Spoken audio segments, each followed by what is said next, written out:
Vince Cowley here with another edition of the Windy Valley Digest podcast.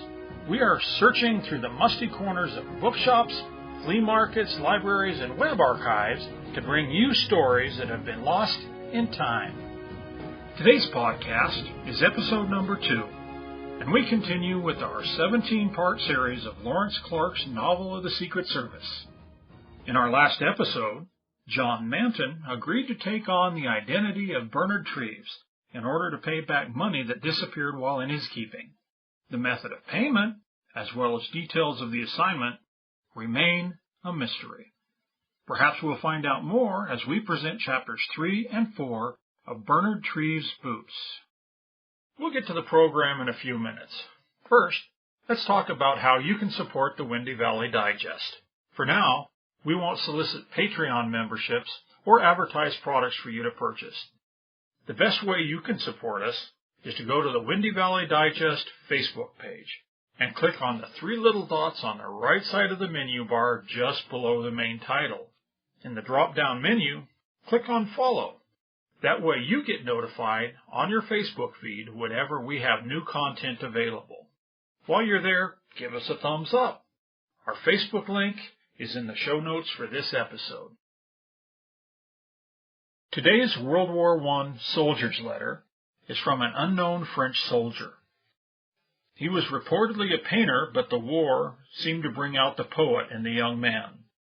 Unable to bring himself to write about the horrors he experienced in the war, especially after 1,200 of his company were killed during a 5-day period, he preferred to write about the certainties of duty and effort. January 23, 1915. When my trials become less hard, then I begin to think, to dream, and the past that is dear to me seems to have that same remote poetry which in happier days drew my thoughts to distant countries.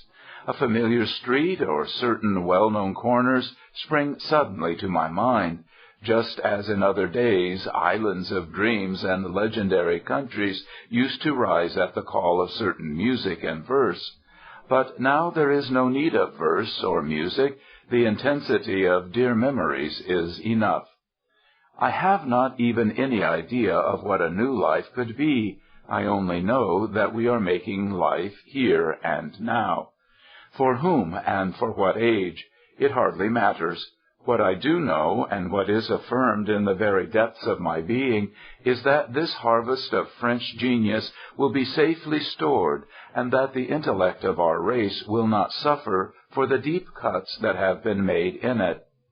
Who will say that the rough peasant, comrade of the fallen thinker, will not be the inheritor of his thoughts? No experience can falsify this magnificent intuition. The peasant's son who has witnessed the death of the young scholar or artist will perhaps take up the interrupted work, be perhaps a link in the chain of evolution which has been for the moment suspended. This is the real sacrifice, to renounce the hope of being the torchbearer. To a child in a game it is a fine thing to carry the flag, but for a man it is enough to know that the flag will be carried. And that is what every moment of august nature brings home to me. Every moment reassures my heart. Nature makes flags of everything. They are more beautiful than those to which our little habits cling. The young French soldier has not been heard of since one of the severe battles in the Argonne in 1915. A suitable epitaph, however, can be found in his own words in a letter to his mother. I hope that when you think of me, you will have in mind all those who have left everything behind, their families, their surroundings, their whole social environment, all of those whom their nearest and dearest think only in the past, saying, "We once had a brother who years ago withdrew from the world. We know nothing of his fate." The reader for today's letter, as well as the upcoming story, is David Wales. Without further delay, the Windy Valley Digest presents chapters 3 and 4 of Bernard Treves' Boots. Chapter 3. 6 days later, Manton found himself once more in Lymington, alone in Treves' lodgings, in the crowded room littered with that young man's desirable possessions. Those possessions were, for the time being, his own. Even Treves' name was his, for, carrying out his bargain, Treves had vanished from the scene. Again, Manton fell to wondering why the other had been so anxious to dispossess himself of name and identity. There was nothing criminal in the matter, he was assured of that, otherwise Captain Gilbert would not have had a hand in it. The idea that the lieutenant had suffered from shell-shock, and desired to hide himself from all who knew him for a time, until he had recovered, came to Manton, and struck him as feasible. He had himself known quite a number of peculiar manifestations of this particularly mysterious disease. In any case, whatever Treves' reasons, it mattered little to Manton at that moment. I have simply got to make myself act as Treves, and to do the best I can in Treves' shoes for the time being. A few days earlier, the young man had written him a letter in which he had said, "Use everything of mine as if it were your own. It is only fair, if you get the kicks meant for me, you should get the halfpence as well. I have few relations, and none of them are likely to bother you. When we shall meet again, I do not know, but in the meantime, au revoir. I wonder what you will feel like this time next year." Manton, in the quiet of the room, took some considerable time trying to realize his new circumstances, and gradually the sense of strangeness and mystery that enveloped him began to fade away. In all his life Manton had been used to the buffets and hard knocks of fate. He began to wonder what his immediate future in Treves' shoes held for him. Both parents having died in India, he had been educated from a small fund in the hands of a guardian, first in Germany and later at Rugby. After that he spent 2 years at Bonn. His resources were at an end, and the guardian, feeling that he had done his duty, left him to fend for himself. A period of hard going had followed until the war broke out, whereupon he precipitately enlisted in the first 100,000. If he had waited a little longer, a commission would have been thrust upon him, as it was upon all public school men in any way eligible.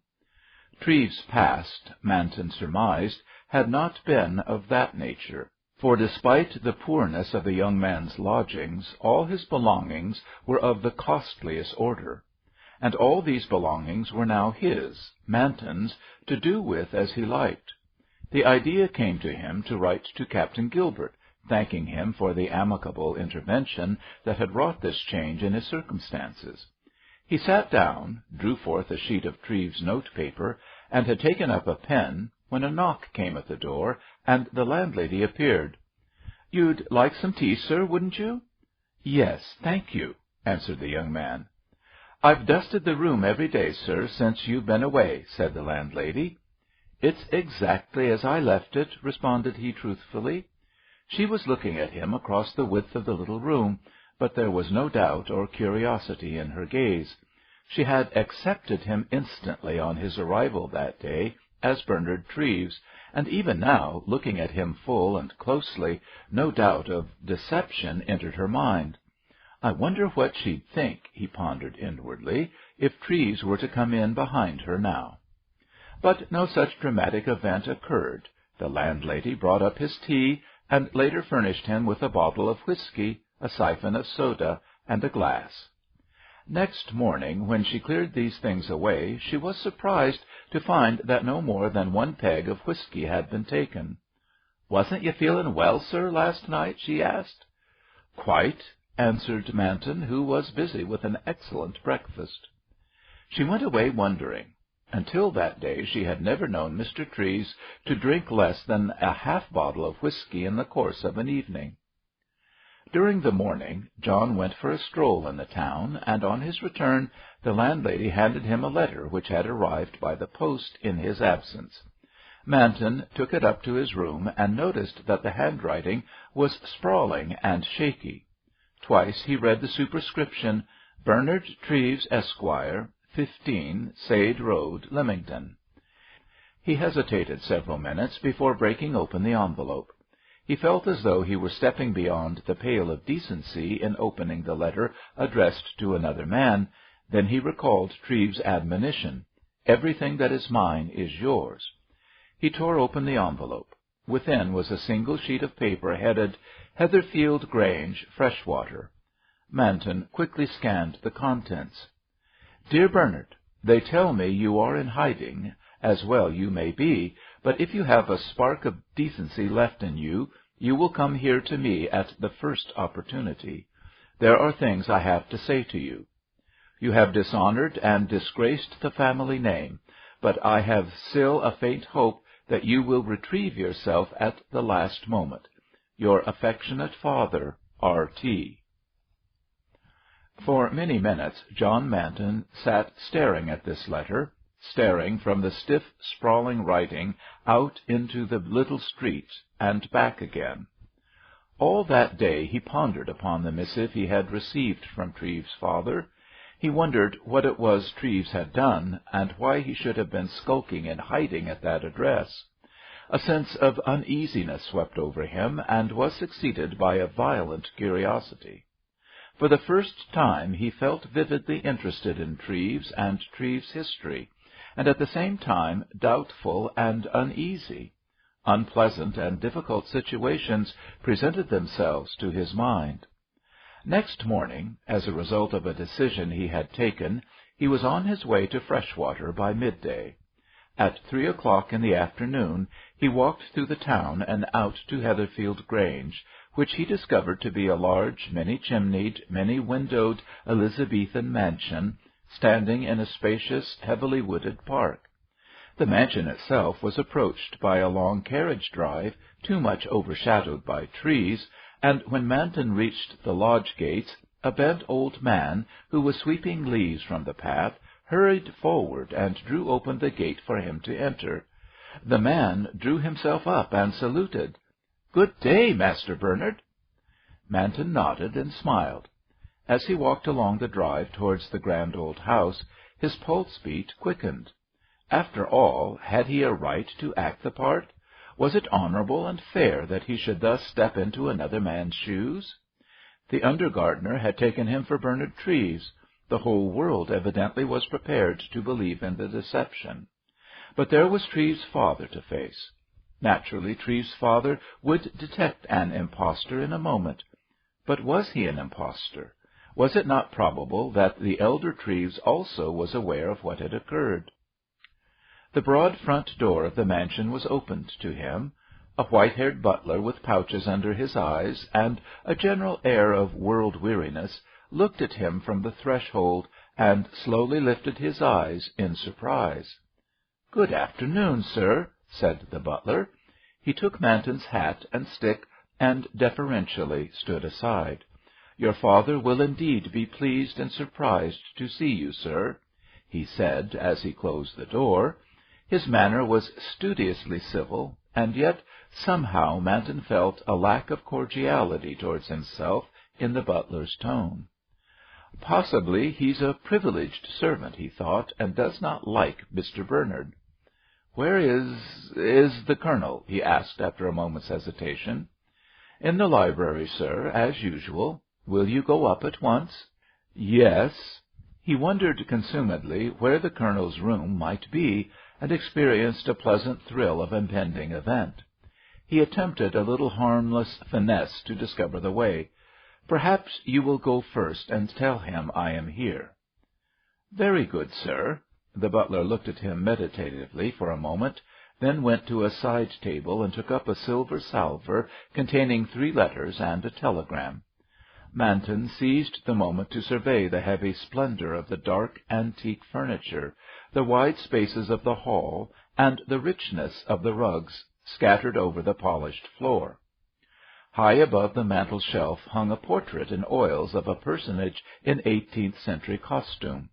Descending to the middle of the hall was a wide oak balustraded staircase, carpeted in scarlet. A single flight ascended to the first floor, then branched to right and left. "Your letter, sir," The butler was standing at Manton's elbow, with the silver salver extended. John took up the 3 letters and the telegram. A renewed and intensified disinclination to pry into Bernard Treves' affairs seized him. He was about to put letters and telegram into his pocket when the butler spoke in his firm, polite voice. There was a note of reproach in his tone, however. "The telegram came 2 days ago, sir." "Oh!" exclaimed Manton, and under the bleak eye of the butler he disinterred it from his pocket, tore open the envelope, and read the contents. The telegram had been dispatched from Camden Town, and ran, "Wire when you can come. Of course I will forgive you, Elaine." He was conscious, as he read the words, that the butler's eyes were fixed steadily upon him. Then the old servant turned and preceded him towards the broad staircase. They ascended to the first landing, and here the butler wheeled to the right and halted before a double green baize door.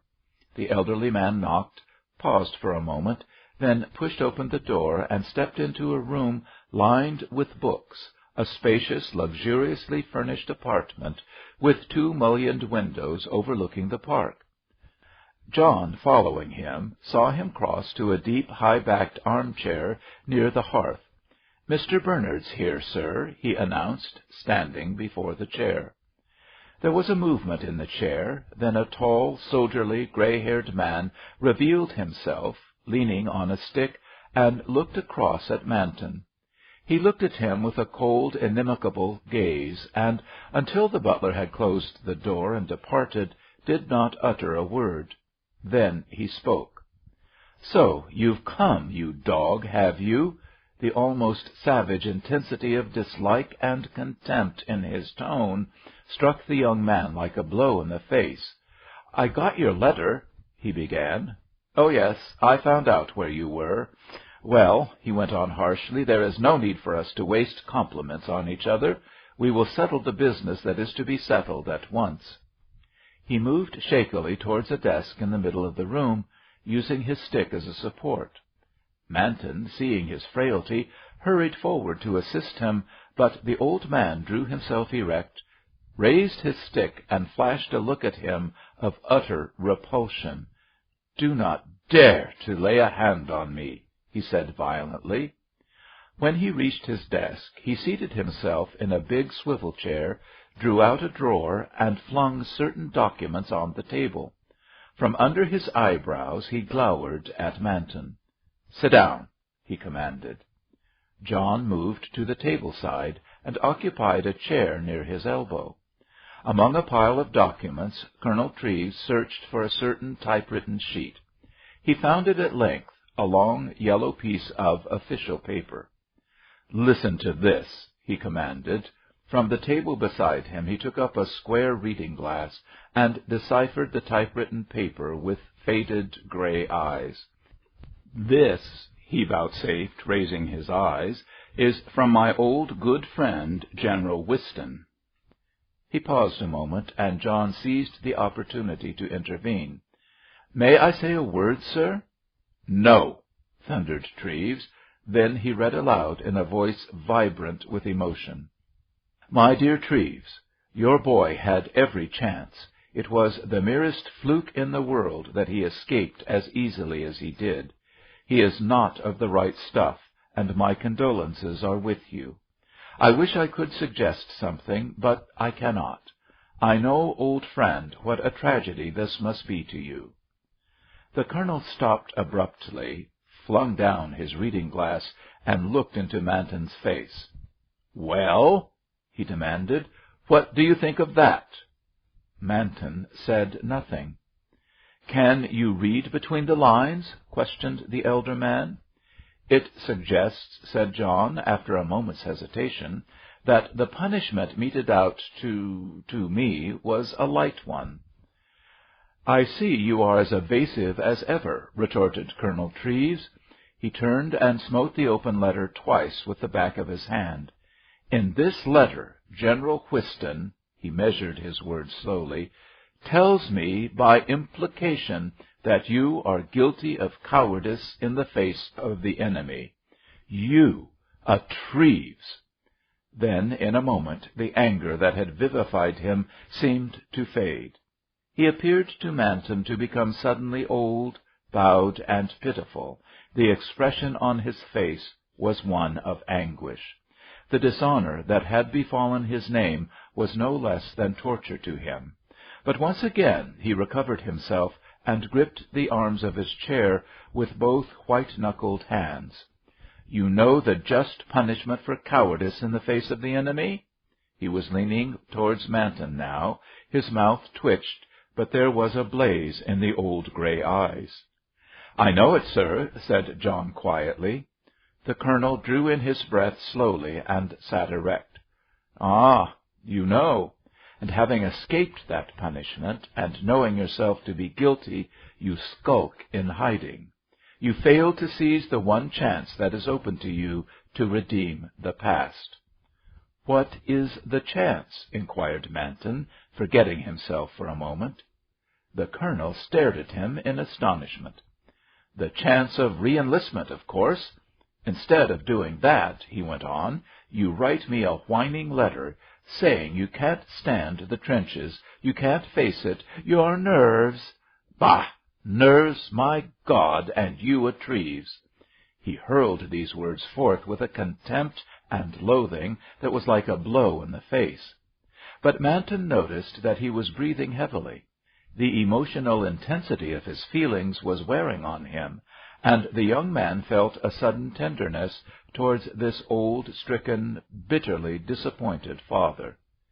Is it too late now, sir? He asked quietly. What?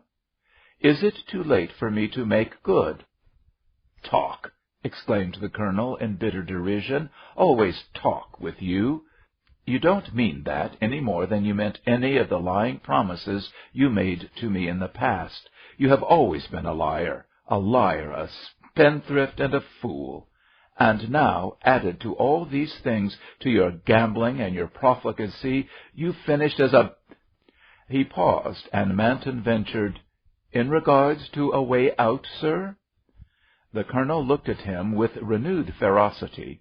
Then his expression slowly changed.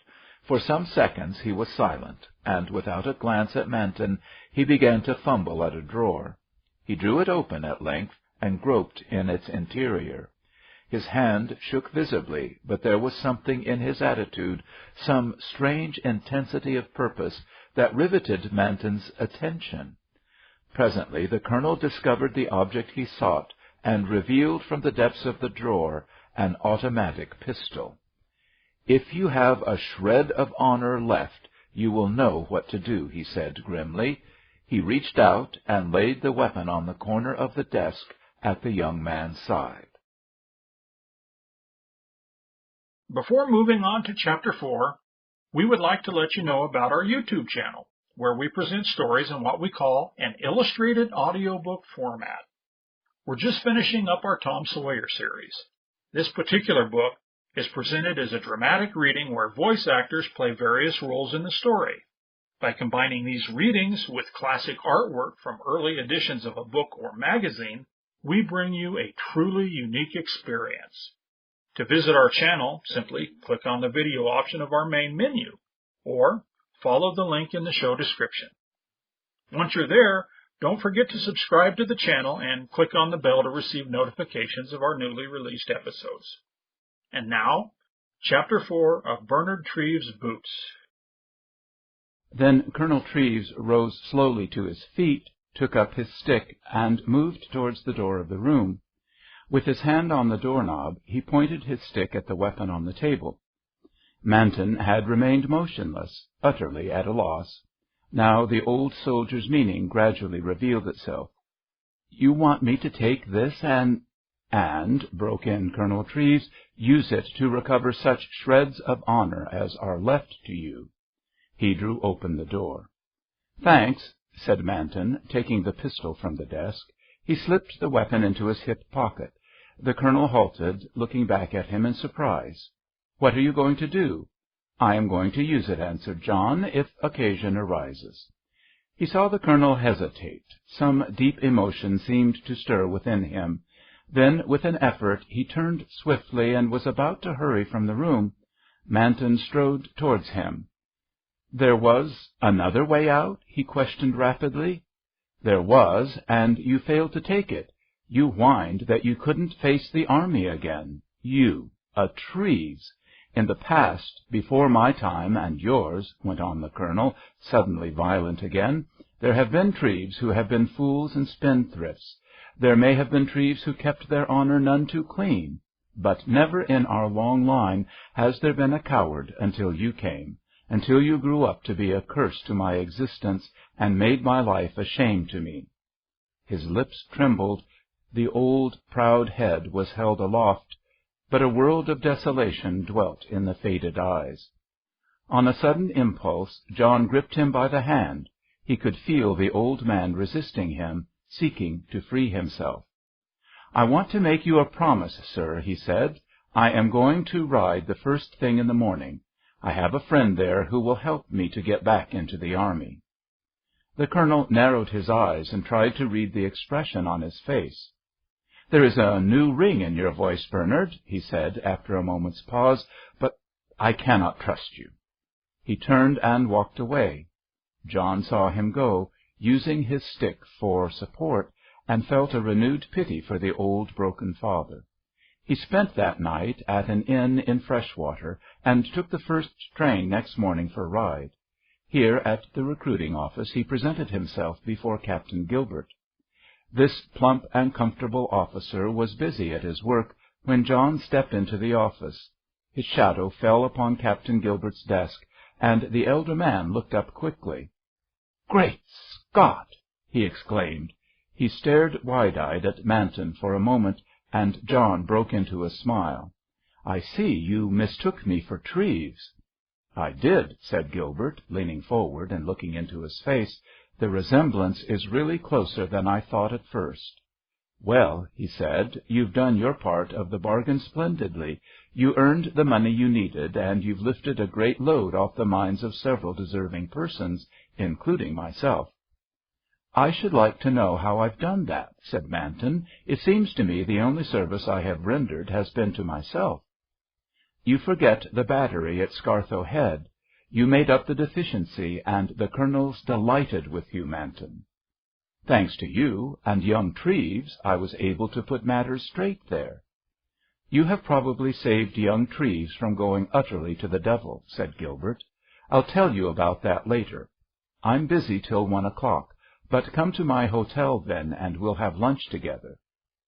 "But I am here on business myself," protested Manton. He was feeling cheerful and particularly satisfied with the course of events so far. "What is your particular business?" inquired Gilbert. "I want to get back into the army." Gilbert looked at him for a moment. Of course, he said hastily. "I'd forgotten that. We will discuss the subject at lunch-time." Until lunch-time, Manton was free to stroll upon the pier and consider his situation. He felt a deep curiosity to know what had happened to the man whose clothes he was wearing, to Treves, whose money he was jingling in his pocket, whose excellent cigarettes he had smoked. At 1:45 he threw his cigarette end over the rail into the water, and, turning, made his way to the hotel where Gilbert was staying. He found the captain already there, busy mixing a salad at a table in the corner of a small dining-room. There were half a dozen tables in the room, none of which were as yet occupied. "Sit down, Manton," invited Captain Gilbert as John entered. "I always mix my own salads. What will you have? There's the menu." John chose a dish and accepted his host's invitation to divide with him a bottle of Chablis. During the meal Captain Gilbert talked on general matters, but at length the conversation appeared to drift round to the subject of Treves.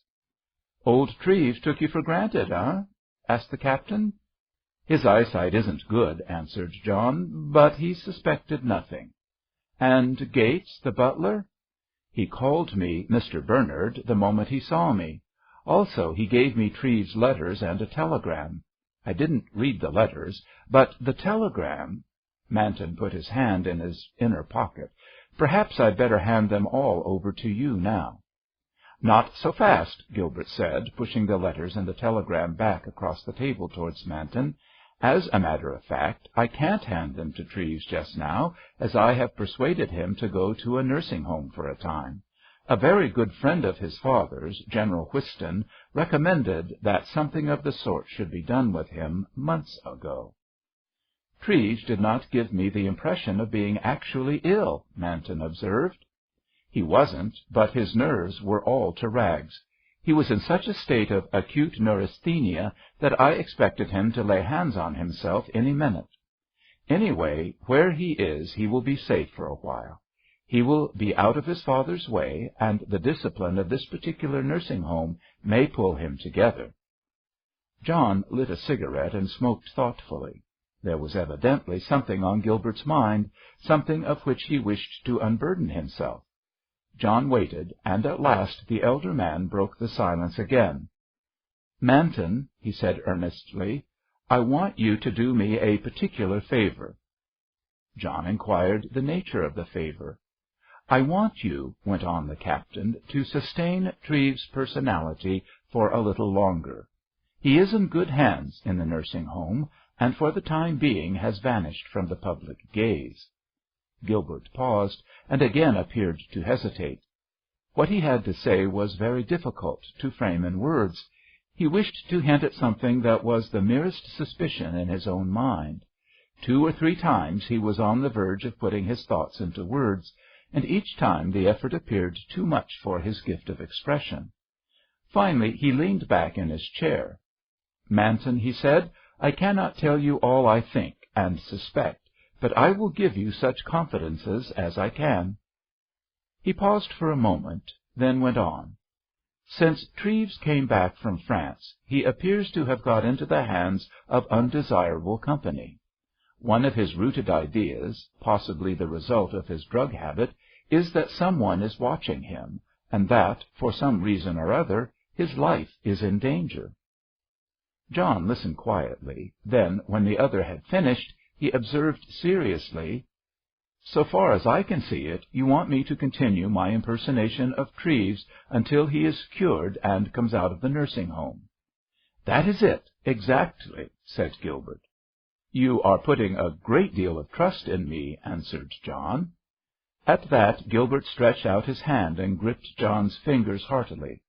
"Manton," he said, "you and I are in this together for the good of the cause, not only for Treves and the old colonel, but perhaps for bigger issues." "I don't get your meaning," said John. "Don't ask it. Trust me as I trust you. And now, to get back to the matter at hand," he said, resuming his ordinary tone, "perhaps it would be worth your while to open those 2 letters."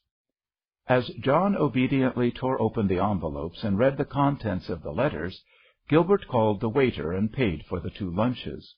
One of the letters was a typewritten screed from a quack doctor in which he claimed to cure any victim of the drug habit within the space of 3 months. John experienced a real feeling of pity for Treves as he read the quack's fraudulent promises. The second letter contained 2 lines only on a single sheet of paper with the printed heading, 208 St. George's Square, S.W. The letter ran, "Dear Treves, I must see you at once. You understand. It is essential that you should come to me without delay. Tomorrow night at 9 o'clock I shall expect you. Yours, G. Manners." Manton handed both letters to Gilbert, who studied them carefully. "I haven't a notion who G. Manners is," mused the captain, when he had read the letter through a second time, "but he may be one of the friends Treves ought to get rid of, and for that reason I should advise you to call on him tomorrow." Manton was thoughtful for a moment. "What if he discusses matters I know nothing about? Treves' past life is a blank to me." "Come," said Gilbert, touching him lightly on the arm, "you are playing a part. You are not such a fool as not to play it well. I admit there are certain little precautions you may find it wise to take. In the first place, you must have a go at copying Treves' degenerate handwriting. You might also keep in mind that Treves is overstrung, lacking in will-power, and so much a victim of the cocaine habit that he would do anything short of murder to get the drug when the craving is upon him. As to Treves' past life, it seems to me that a victim of the drug habit can be afflicted with convenient lapses of memory when occasion arises. Manton glanced at the captain's pleasant fat face, and the thought crossed his mind that there was a good deal more cleverness behind Gilbert's amiable exterior than he had at first realized. He forthwith decided to go to town that night. London always held a vivid attraction for him, and he had not had the pleasure of visiting it since his journey through its streets in an ambulance on his return from France. Some weeks in hospital had followed that visit, then had come his transference to the R.G.A. at Scartho Head, and now, with returned health and in new, strange, and portentous circumstances, he was to visit London again. Mr. Manners, the mysterious, imperative writer of the letter, had demanded to see Treves at 9 o'clock.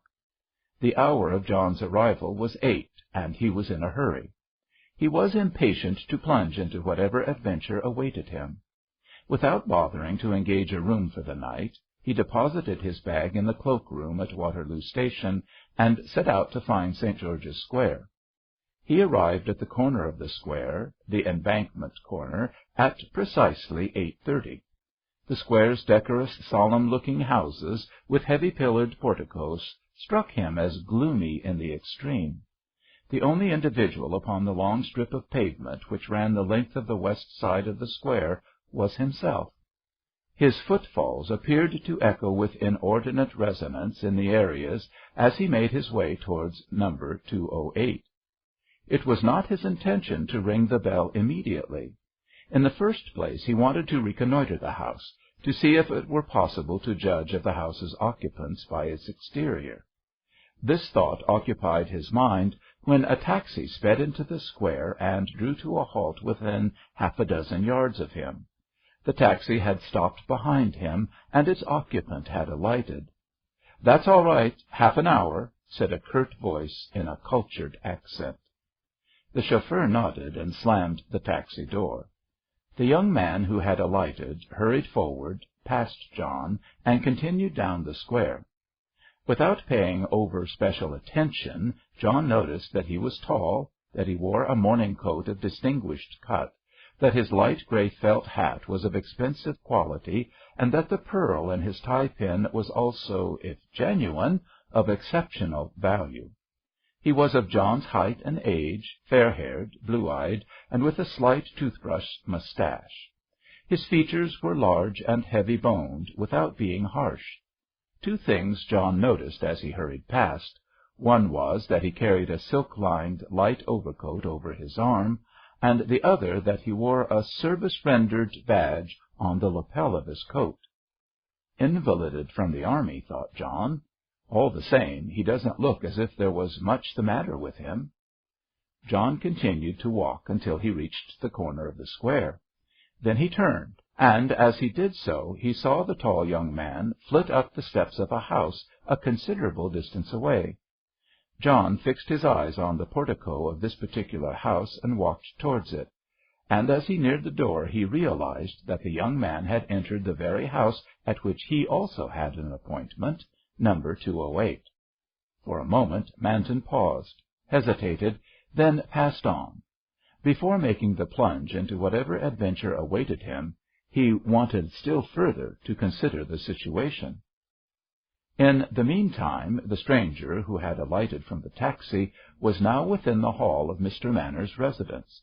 He had opened the door with a Yale key and had admitted himself.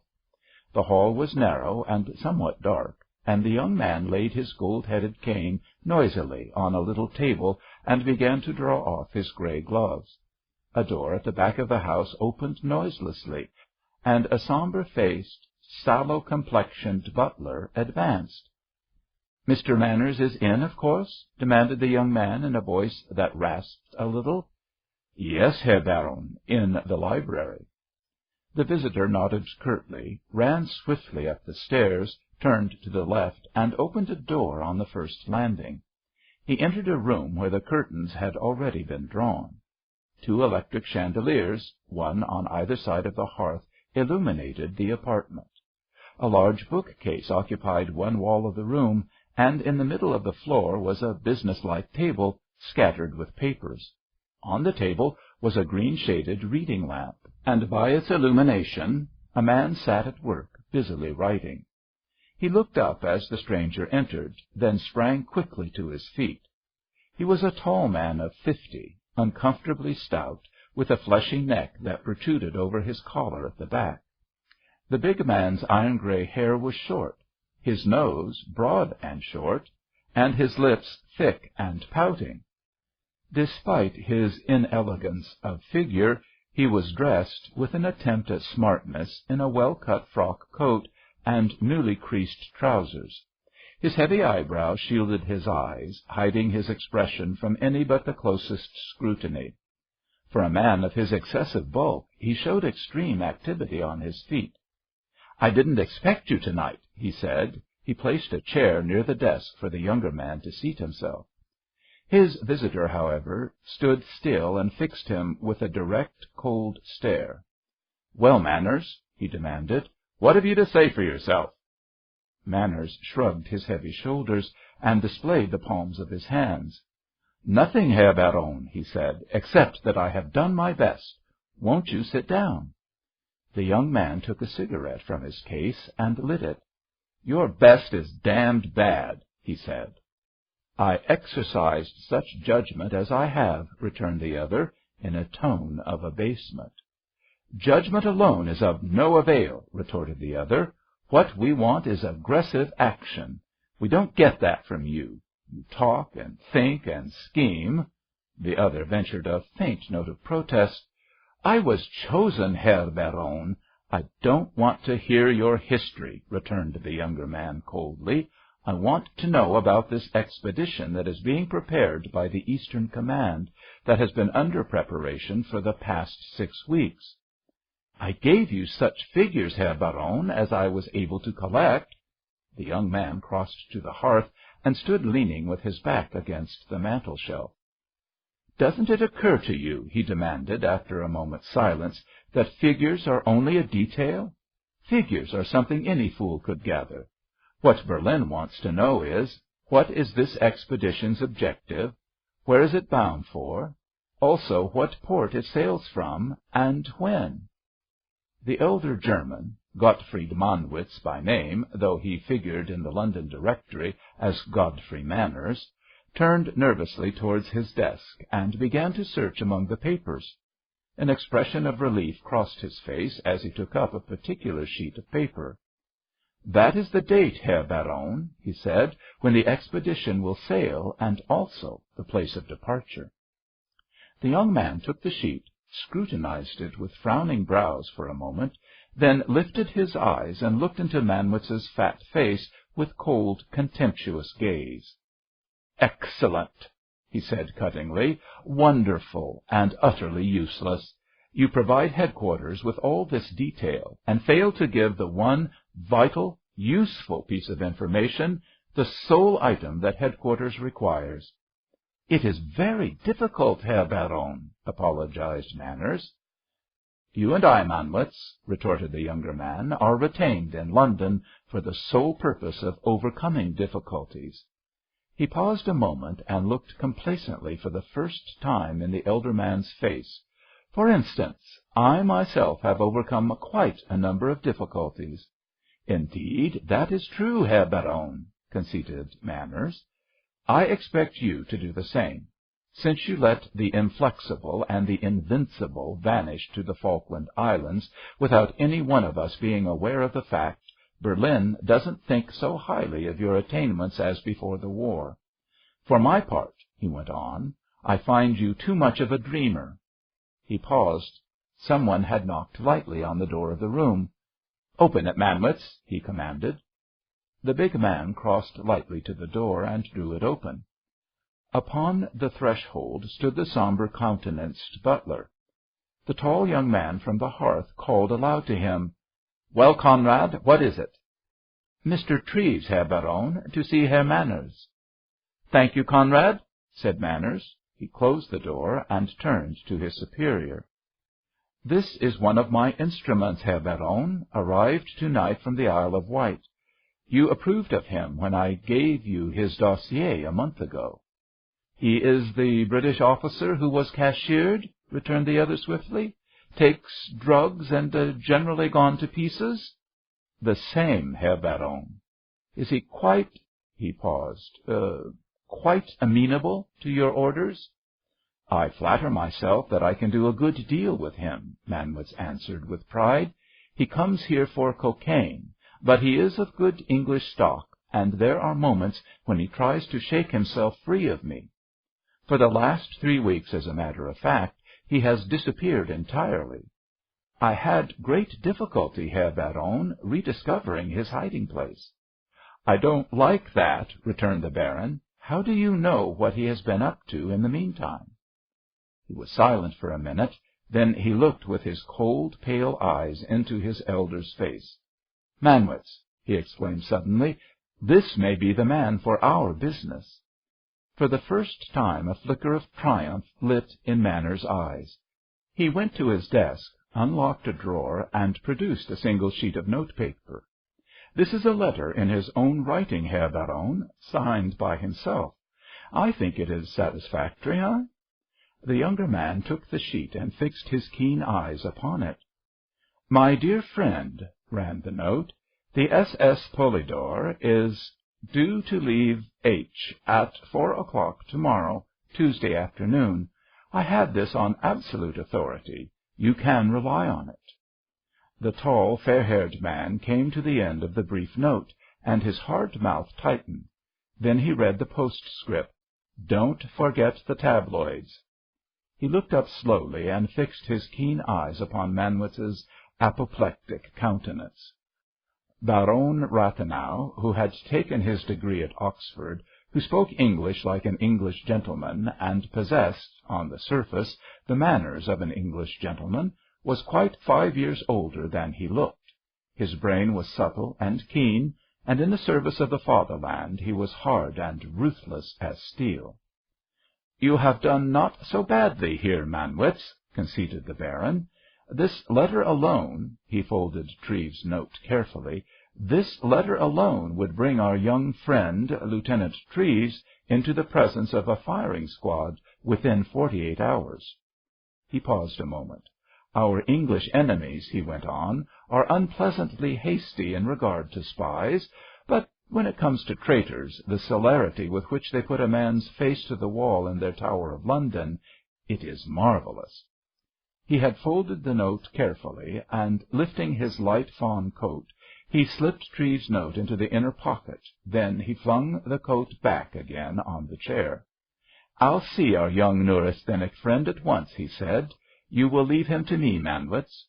He turned and pressed the bell twice.